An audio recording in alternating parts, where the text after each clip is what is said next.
Hello everyone, welcome to Scorched Earth Toys at anymoon.com's review of Bandai's DX Macross Quarter toy. This is not my first review of this toy. I appreciate everyone who gave me feedback. The Macross Quarter was actually the very first review I put on YouTube. It was in standard definition. There was a lot of poor camera work, I would say. So thank you for everyone who supported me since then and given me constructive criticism. Alright, moving on, this toy was released in December 2009 for 19,800 yen. It did not sell well. It kind of flopped. There were other variants of the Macross Quarter and the Macross Frontier movies. Those did not see releases as toys due to this one selling so poorly from the get-go. Toy comes in a giant box. Inside that giant box are a few plastic trays, two plastic trays and one styrofoam tray, I should say. Inside those trays, you will find two sets of hands, one fixed posed, one articulated, a display stand, and 8 minifigures. I'll show you those minifigures in just a moment. One knock on the box is that it has no structural rigidity, and the big plastic trays don't do anything to help. So when you pick up that box, there's a good likelihood that you're going to crease it. As you can see, this is a very long toy. It's 51 centimeters long in cruiser mode. Makes it roughly 1/900 scale. As you can see from this picture here, no capital ships really nail scale perfectly, so some people may have called this 1/1000 scale. It's a little bit up to interpretation there. As you can see in this picture, it does a pretty good job emulating the line art. I guess the biggest criticism I would have is that the gun ship and the carrier ships are too far forward. They should be a little recessed, a little tucked back into the ship itself, just a tiny bit more, and then they would line up pretty perfectly. Also, the carrier ship looks like it's a little bit too wide. It could be tapered down a little more. I mentioned that there were 8 figures that come with the toy. Let's go through them quickly. Here is the Koenig Gerwalk mode figure. None of these figures are to scale. They're all much too large to be roughly 1/1000. Here's the Koenig Gerwalk in shuttle, or Koenig Monster in shuttle mode. You have a Queedloon Rare. There is a Vajra figure. I might be mispronouncing that. As always, I apologize for butchering anything. There is a VF25G Michael custom. And as you can see, it looks good taking off from the aircraft carrier. Here is a Super RVF25 Luca custom. You'll note there's no big fin on the bottom, so it too can look like it's launching from the aircraft carrier. There is a VF25F Alto Super figure. And finally, an armored VF25S Ozma figure. These figures do well with the little elevators that have been stored inside the aircraft carrier. So you could take this toy, put it inside the elevator, and now it looks like it's being brought up to the surface to be launched. So that's a fun little gimmick that Bandai gave us. Some other gimmicks, looking back towards the toy itself, you have articulated turrets that go up and down, and you have a great deal of them. There's several across the toy, even in the back here there are more. This was one of my complaints about Yamato's 13000 SDF-1 toy, was that they didn't go the extra mile and give us turrets. There is no question that Bandai did go that extra mile.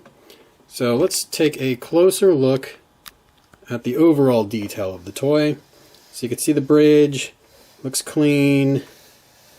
The sculpt is pretty strong. There were lots of complaints about the color of the toy. People felt that it was rendered too cool. It should be warmer, the blues should be grays. That's in many ways a personal thing. If you agree with that, then you probably don't like the color. It's really hard to judge from the actual show, since these are usually flying in dark situations, perhaps in shadow. So, kind of up to you whether or not you like the colors. Right about now, you might be thinking, wow, articulated turrets, you've got elevators. This toy must be a lot of fun in cruiser mode. Well, you would be wrong. There's pretty much one major design flaw. It could have been resolved a few different ways, but it wasn't, and so it's a major letdown. The toy as it is cannot handle cruiser mode without being on the display stand. So in most people's cases, that's not going to be a huge deal because you're buying this as kind of a backdrop for a display and a display case you have. But if you're someone who bought this toy and expected to whoosh it around the room in cruiser mode, it's just not going to happen. So let me demonstrate. Now, the display stand's pretty cool. It pegs in the back, and it pegs in a little near the arms here, and it also pegs in the center. So this thing is well placed on this display stand, and it makes it so it's not going to be kind of out of alignment. But, as I have just foreshadowed, if you were to lift the toy off the display stand, the arms just fall straight down. So that's obviously not going to work for you. There's also a peg that holds the waist and legs and connects them to the upper body of the back of the vehicle. That peg can also come undone, and then the legs would flop down as well.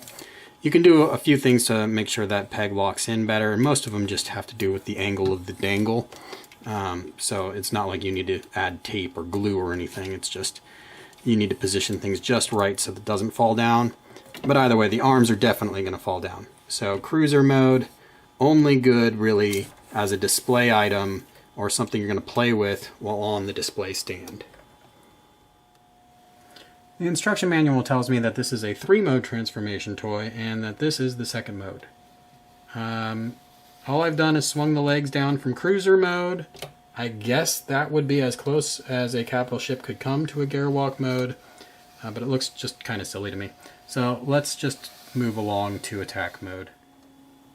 Okay, here we have attack mode. I mentioned before that the toy comes with a set of fixed posed hands. Here are the fixed posed hands. They are just mirror images of each other. To install, you simply remove the articulated hand. There's a ball socket, ball, and apply pressure inward. It takes quite a bit of pressure, but it'll get on there like so. I do not have the carrier or gunship on the toy right now, so we could briefly go through articulation without having to deal with them. So the head is a ball joint. It goes around as much as you want, but you do have to worry about the radar arrays hitting the towers behind the head. Usually not hard to avoid. There is a rotation point at the shoulder. There's also a transformation mechanism there. So you can rotate the arm back, back, like so, and it works out pretty easy. But if you wanted to rotate it now forward, it's probably going to swing on the transformation mechanism downward, like so. So then at that point you'd probably rotate it in the down position and put it back up to the top position. So a little bit annoying. It'd be nice if it locked in place, but it doesn't. There's a rotation point at the bicep, nice double jointed elbow, and then you saw that the hands are on a ball joint, so you can do pretty much whatever you want with those. There is a waist joint. You get this much articulation with it. It's pretty nice. Below the waist, there are, well, due to transformation, the legs need to be able to come all the way out. So you can get an incredibly wide stance. And to facilitate that, the toy has individually articulated toes, and they are able to go left, right, up and down, which is all very nice. There's no twist point at the knee, but the range of motion back is very nice. And obviously you can rotate the hip forward and back. Now I'm handling this a lot and I keep unpegging this waist section. It isn't really that annoying in person when handling the toy. So if you're seeing that and thinking that looks annoying, it's usually not that bad. Okay, let's take a look at the carrier and the gunship and the gimmicks. Okay, let's begin by discussing the carrier. Here it is as a standalone product. I already showed you that it has elevators. There's also one spring-loaded gimmick on the bottom. If you press back on the spike, you reveal trap doors underneath. Let's see if we can get that. So those trap doors there. And this, I imagine, is so you could simulate the carrier being punched through something, and then the trap doors opening up and Destroids firing out, kind of like the Daedalus attack from the original show. The gunship does not have a spring-loaded feature, and I wish it did. Instead, what it allows you to do is pull it apart. So there's probably a better way of doing it than I know how to do. But you basically just get your fingers in there and pry. And same thing downward. And what you're going to do is expose a little square in the middle of the ship, right in here. That would be the gun. So now you can install this and look like you're firing the big Macross cannon. And there's a couple little parts that come with the toy that at first blush you might think are display stand adapters. There's this piece right here, and that slots on to the back tower, just like so. And then there is another piece like this that you slide this part in there. So now it's on like that. And then you take your aircraft carrier with the peg out and flip around. Fat peg goes in this square, little peg there. And then you can just reinstall this whole thing. And now you have the carrier on the back of your Macross Quarter attack mode toy. Alright, I've installed the display stand on the toy. I've opened up the guns as well as I could. One thing I just wanted to show you was the toy is actually, the display stand here is bending a little because the toy is now very high up and it's a heavy toy. There's a lot of metal in the feet, as I mentioned. So the display stand is definitely a little rickety, although it appears to work. The good news is it's pretty easy to pose the toy without the display stand in attack mode, so you might not end up using it here anyway. As you can see in this line art comparison, the carrier and the gunship just look like they were overscaled by Bandai, and that's probably due to shifting proportions, because in cruiser mode they looked maybe a little bit long, and in attack mode they look incredibly long, and that causes problems for attack mode. So here you can see I've got the gun in the hand. I'm not on the display stand. I'm not helping support the gun with anything, and the elbow is just useless. Right? It's just not going to do anything for you.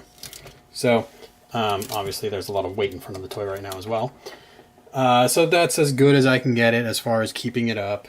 The carrier right now, that's also, it's going to droop back down on me. So the toy, when you have all of the arm accessories on, not so great in attack mode. It's just really struggling. Alright, we're going to end this review with a scale comparison. The Macross Quarter is 36 centimeters tall. Yamato's 13000 SDF-1 is 42 centimeters tall. Really, there's not much of a comparison between these two vehicles. The SDF-1 is not a very dynamic vehicle. Yamato did a great job locking things in place, but they didn't have quite the challenge that Bandai did. The Macross Quarter in the show is incredibly dynamic. It jumps and does crazy things. In the movies, it even rides a rock like a surfboard. If you haven't seen the movies, that kind of spoils things. For those of you who thought transforming capital ships were stupid, Macross Quarter takes it to a whole new level. So Bandai had a big challenge in front of them. In cruiser mode, it's a big flying X. That would be really hard to get things rigid and stiff. And, you know, nowadays, if we've seen the renewal VF25 toys, you could certainly think of ways where Bandai could have done that. They could have locked in the massive ships into the forearms better in attack mode and made the elbows beefier. So there's lots of improvements that could have happened. At the end of the day, both these toys make great display stand fodder. If that's what you're looking for as a capital ship to show behind all of your Valkyries, both these toys do a great job.